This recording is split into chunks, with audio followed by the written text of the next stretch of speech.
ಪಟ್ಟು ಬಿಡದ DK Shivakumar Bidadi township ನಿರ್ಮಾಣ ವಿಚಾರವನ್ನ ಪ್ರತಿಷ್ಠೆಯಾಗಿ ತೆಗೆದುಕೊಂಡಂತೆ ಕಾಣ್ತಾ ಇದೆ. ಆದರೆ ಇದೇ ಸಂದರ್ಭ ಜೆಡಿಎಸ್ಗೆ ರಾಜಕೀಯವಾಗಿಯೂ ಕೂಡ ಇದು ಲಾಭವನ್ನ ತಂದುಕೊಡ್ತಾ ಇದೆ. ಹಾಗಾದ್ರೆ 2028ಕ್ಕೆ ಈ ಬಿಡದಿ ಹೋರಾಟ ಜೆಡಿಎಸ್ಗೆ ರಾಜಕೀಯ ಮರುಜೀವವನ್ನ ನೀಡುತ್ತಾ ಅನ್ನುವಂಥ ರೀತಿಯಲ್ಲೂ ಕೂಡ ಈಗ ಚರ್ಚೆಗಳು ಎದ್ದಿವೆ.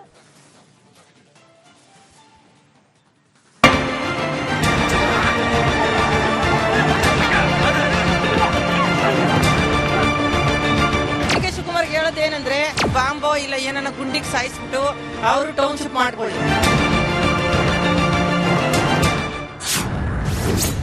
ಮತ್ತೊಂದು ಹಂತಕ್ಕೆ ಬಿಡದಿ ಹೋರಾಟ. ಜೆಡಿಎಸ್ಗೆ ಬಲ ಕೊಟ್ಟ ಟೌನ್ಶಿಪ್ ಕದನ. ಬಿಡದಿ ಟೌನ್ಶಿಪ್ ವಿಚಾರ ಈಗ ರಾಜಕೀಯ ಸಮರವಾಗಿ ದಿನೇ ದಿನೇ ರಣಾಂಗಣವಾಗ್ತಿದೆ. ಕಳೆದ 1 ವರ್ಷದಿಂದ ರೈತರ ಹೋರಾಟ ನಡೀತಾ ಇದ್ರು ಈಗ ಅದು ಹೆಚ್ಚಿನ ಮಹತ್ವವನ್ನು ಪಡೆದುಕೊಳ್ಳದೆ ಯಾವಾಗ ಭೂಸ್ವಾಧೀನ ಪ್ರಕ್ರಿಯೆ ಸರ್ಕಾರ ಮುಂದಾಯಿತೋ ಅಲ್ಲಿಂದ ರೈತರ ವಿರೋಧ ತೀವ್ರವಾಯಿತು ನೋಡಿ. ಜೊತೆಗೆ ಜೆಡಿಎಸ್ ಕೂಡ ಹಳೆಯ ಮೈಸೂರು ಭಾಗದಲ್ಲಿ ತನ್ನ ಪ್ರಾಬಲ್ಯವನ್ನು ಹೆಚ್ಚಿಸಿಕೊಳ್ಳಲು ಈ ಅವಕಾಶವನ್ನ ಸಮರ್ಪಕವಾಗಿ ಬಳಸಿಕೊಳ್ಳಲು ರೈತರ ಪರವಾಗಿ ಬಲವಾಗಿ ನಿಂತು ಜೆಡಿಎಸ್ ಹೋರಾಟವನ್ನು ಮಾಡ್ತಾ ಇದೆ.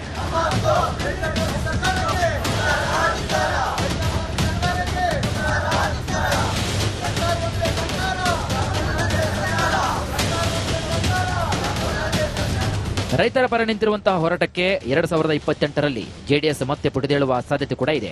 ಯಾಕೆಂದ್ರೆ ಇವತ್ತು ನಡೀತಾ ಇರುವಂತಹ ಬಿಡದಿ ಭಾಗದ ಹೋರಾಟ ಕೇವಲ ಬಿಡದಿಗಷ್ಟೇ ಸೀಮಿತವಾಗದೆ ಇಡೀ ಹಳೆ ಮೈಸೂರು ಭಾಗಕ್ಕೆ ವ್ಯಾಪಿಸ್ತಾ ಇದೆ. ಡಿಕೆ ಶಿವಕುಮಾರ್ ರೈತರ ವಿರೋಧಿ ಎಂಬ ಹಣೆಪಟ್ಟಿಯನ್ನ ಈಗಾಗಲೇ ಒತ್ತಿಕೊಂಡಿದ್ದಾಗಿದೆ. ಇದರಲ್ಲಿ ಜೆಡಿಎಸ್ನ ಹೋರಾಟದ ಪರಿಣಾಮ ಕೂಡ ಜಾಸ್ತಿಯೇ ಇದೆ.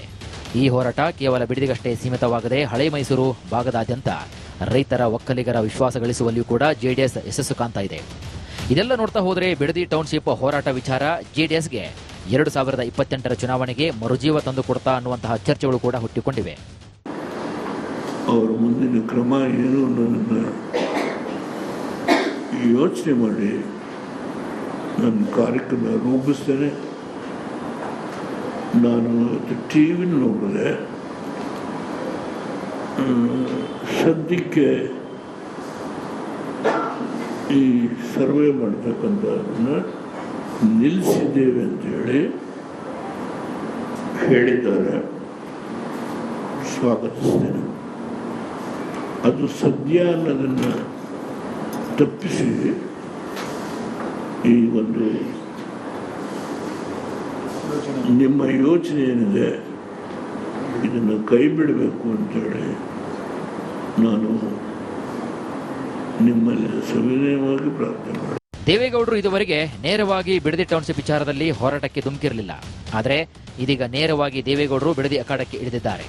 ಜೊತೆಗೆ ಸರ್ಕಾರಕ್ಕೆ ರೈತರ ಮೇಲೆ ಹಾಕಿರುವಂತಹ ಕೇಸ್ಗಳನ್ನು ವಾಪಸ್ ಪಡೆಯುವಂತೆ 5 ದಿನಗಳ ಡೆಡ್ ಲೈನ್ ಕೂಡ ಕೊಟ್ಟಿದ್ದಾರೆ.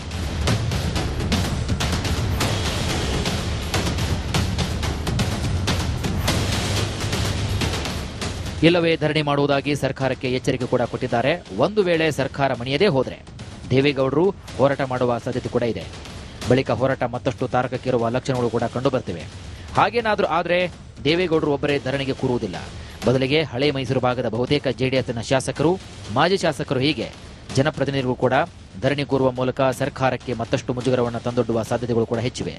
ಸರ್ಕಾರ ಸಂಘರ್ಷಕ್ಕೆ ಒಳಗಾಗೋದು ಒಂದು ಭಾಗ ಆದರೆ ಸರ್ಕಾರಕ್ಕೆ ಏನು ಅಂತ ಅಂದ್ರೆ ಇದರಲ್ಲಿ ಈ ರಿಯಲ್ ಎಸ್ಟೇಟ್ ದಂಧೆ ಮಾಡಿ ಇದರಿಂದ ಹಣ ಎತ್ತಬಹುದು ಅನ್ನುವಂಥದ್ದು ಅಲ್ಲಿರ್ತಕ್ಕಂಥ ಪ್ರಮುಖವಾಗಿ ಯಾರ್ಯಾರು ಓಡಾಡ್ತಾ ಇದ್ದಾರೆ, ಯಾರ್ಯಾರು ಇದರಿಂದ ಇದ್ದಾರೆ ಅವ್ರಿಗಿದೆ.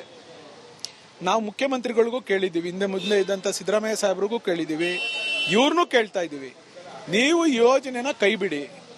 ನಿಮಗೆ ಬೇರೆ ಜಮೀನುಗಳಿದಾವೆ, ಬರಡು ಪ್ರದೇಶ ಇದೆ, ಬೆಳೆ ಬೆಳೆಯಕ್ಕಾಗದೇ ಇರೋಂಥ ಪ್ರದೇಶ ಇದೆ, ನೀರಾವರಿ ಇಲ್ಲದೆ ಇರತಕ್ಕಂಥ ಪ್ರದೇಶಗಳು ನಮ್ಮ ರಾಮನಗರ ತಾಲೂಕಿನಲ್ಲಿ ಬಿಡದಿ ಹೋಬಳಿನಲ್ಲೇ ಇದೆ. ನೀವು ಇದನ್ನ ಪರಾಮರ್ಶೆ ಮಾಡಿ ಇದನ್ನ ಸಂಪೂರ್ಣವಾಗಿ ಹೈನುಗಾರಿಕೆ ಮಾಡ್ತಾ ಇರ್ತಕ್ಕಂಥದ್ದು, ರೇಷ್ಮೆ ಬೆಳೀತಾ ಇರ್ತಕ್ಕಂಥದ್ದು, ತೋಟಗಾರಿಕೆ ಬೆಳೆ ಇರ್ತಕ್ಕಂಥದ್ದು, ಜೀವಂತ ಫಸಲುಗಳಿರ್ತಕ್ಕಂಥ ಈ ತೋಟಗಾರಿಕೆ ಪ್ರದೇಶವನ್ನ ಬಿಟ್ಟು ಬೇರೆದನ್ನ ರೀಕನ್ಸಿಲೇಷನ್ ಮಾಡಿ ನಿಮ್ಮ ವಿವೇಚನೆ ಮಾಡಿ ಇದನ್ನ ಆಲೋಚನೆ ಮಾಡಿ ಇದನ್ನ ಕೈ ಬಿಡಿ ಅಂತೇಳಿ ಪರಿಪರ್ಯಾಗಿ ಕೇಳ್ತಾ ಇದ್ದೀವಿ.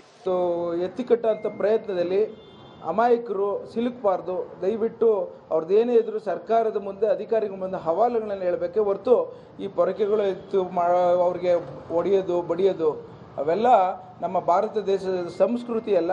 ಕಾನೂನು ಭಾಳಷ್ಟು ಶಕ್ತಿ ಇದೆ. ಆ ಕಾರಣಕ್ಕೋಸ್ಕರ ಸರ್ಕಾರದವರು ಎಲ್ಲ ರೀತಿಯಲ್ಲೂ ಯಾವುದೇ ಒಂದು ರೈತರಿಗೆ ತೊಂದರೆ ಆಗದಂಗೆ ಭಾಳಷ್ಟು ತಾಳ್ಮೆಯಿಂದ ನಡ್ಕೊಳ್ತಾ ಇರೋಂಥದ್ದನ್ನು ಇವರು ವಿರೋಧ ಪಕ್ಷದವರು ಬೇರೆ ರೀತಿಯ ಒಂದು ಪ್ರಯತ್ನವನ್ನು ಪ್ರಚೋದನೆಗೊಳಿಸಿ ಉದ್ವಿಗ್ನ ಸ್ಥಿತಿ ನಿರ್ಮಾಣ ಮಾಡಲಿಕ್ಕೆ ಪ್ರಯತ್ನವನ್ನು ಮಾಡ್ತಾ ಇದ್ದಾರೆ. ಸೊ ಇದು ಒಳ್ಳೆಯದಲ್ಲ. ಬಿಡದಿ ಟೌನ್ಶಿಪ್ ಹೋರಾಟವನ್ನು ಗಮನಿಸಿದರೆ ಸರ್ಕಾರಕ್ಕೆ ಮತ್ತಷ್ಟು ಇಕ್ಕಟ್ಟಿನ ದಿನಗಳು ಎದುರಾಗುವ ಸಾಧ್ಯತೆಗಳು ಕೂಡ ಕಂಡುಬರುತ್ತಿವೆ. ಸರ್ಕಾರ ಕೂಡ ವಿರೋಧದ ಮಧ್ಯೆ ಮತ್ತೆ ಹಠವನ್ನು ಹಿಡಿದು ಯೋಜನೆ ಮುಂದುವರಿಸಲು ಹೋಗಿದ್ದೇ ಆದರೆ ದೊಡ್ಡ ಮಟ್ಟದಲ್ಲಿ ರೈತರ ವಿರುದ್ಧ ಕಟ್ಟಿಕೊಳ್ಳಬೇಕಾಗುತ್ತದೆ. ಜೊತೆಗೆ ಹಳೆಯ ಮೈಸೂರು ಭಾಗದ ಒಕ್ಕಲುತನದ ಸಮುದಾಯದ ದೊಡ್ಡ ವಿರೋಧ ಕೂಡ ಕಟ್ಟಿಕೊಳ್ಳಬೇಕಾಗುತ್ತದೆ. ಇದರಿಂದ ಒಕ್ಕಲಿಗ ನಾಯಕತ್ವಕ್ಕಾಗಿ ನಡೀತಾ ಇದ್ದಂತಹ ತೆರೆಮರೆಯ ಹೋರಾಟದಲ್ಲಿ ಡಿಕೆ ಶಿವಕುಮಾರ್ ಹಿನ್ನಡೆ ಆಗುವ ಸಾಧ್ಯತೆ ಕೂಡ ಇದೆ. ಒಕ್ಕಲುತನವನ್ನೇ ನಂಬಿರುವಂತಹ ಲಕ್ಷಾಂತರ ಒಕ್ಕಲಿಗ ರೈತರು ಡಿಕೆ ಶಿವಕುಮಾರ್ ಅವರ ನಿರ್ಧಾರದ ವಿರುದ್ಧ ಅಸಮಾಧಾನಗೊಳ್ಳುವ ಸಾಧ್ಯತೆ ಕೂಡ ಇದೆ. ಇಷ್ಟೆಲ್ಲ ವಿರೋಧದ ನಡುವೆ ಡಿಕೆ ಶಿವಕುಮಾರ್ ಯಾವ ರೀತಿಯಾಗಿ ಹಾಗೂ ಪರಿಸ್ಥಿತಿಯನ್ನು ನಿಭಾಯಿಸುತ್ತಾರೆ ಅನ್ನೋದನ್ನ ಕಾದು ನೋಡಬೇಕಾಗಿದೆ.